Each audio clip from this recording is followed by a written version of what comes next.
नमस्कार. शासन जी आर या यूट्यूब चॅनलवर आपलं सर्वांचं खूप खूप स्वागत आहे. अखेर राज्य सरकारी कर्मचाऱ्यांना थकीत वेतन अदा करण्याबाबत आताची घडीची मोठी बातमी. त्या संदर्भात या एपिसोडच्या माध्यमातून संपूर्ण अपडेट सहितपणे परताला सुरू करूया. राज्य सरकारी कर्मचाऱ्यांना थकीत वेतन अदा करण्याबाबत शिक्षण संचालनालयामार्फत दिनांक 19/11/25 रोजी महत्त्वपूर्ण शासन परिपत्रक निर्गमित करण्यात आलेलं आहे.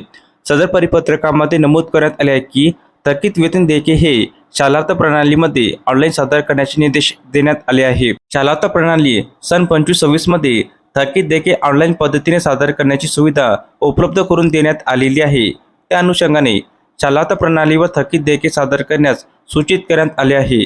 त्यामध्ये नमूद करण्यात आले आहे की अनुदानाची देयके योग्यरित्या तपासल्यानंतर मंजूर करण्यात आलेली थकीत देयके अपलोड करण्याचे निर्देश देण्यात आले आहे. सदर प्रलंबित थकीत देयके भरण्याची जबाबदारी ही संबंधित शाळेच्या मुख्याध्यापकाची असणार आहे.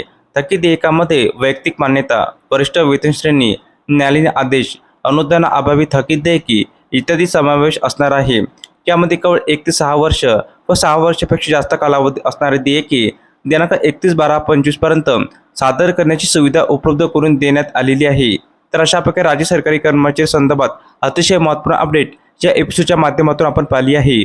जर हा एपिसोड आपल्यास आवडला असेल तर चॅनलला नक्की सबस्क्राईब करा, लाईक करा, कमेंट करा आणि अशाच नवीन अपडेट मिळवण्यासाठी शासनच्या यूट्यूब चॅनलला सबस्क्राईब करायला अजिबात विसरू नका.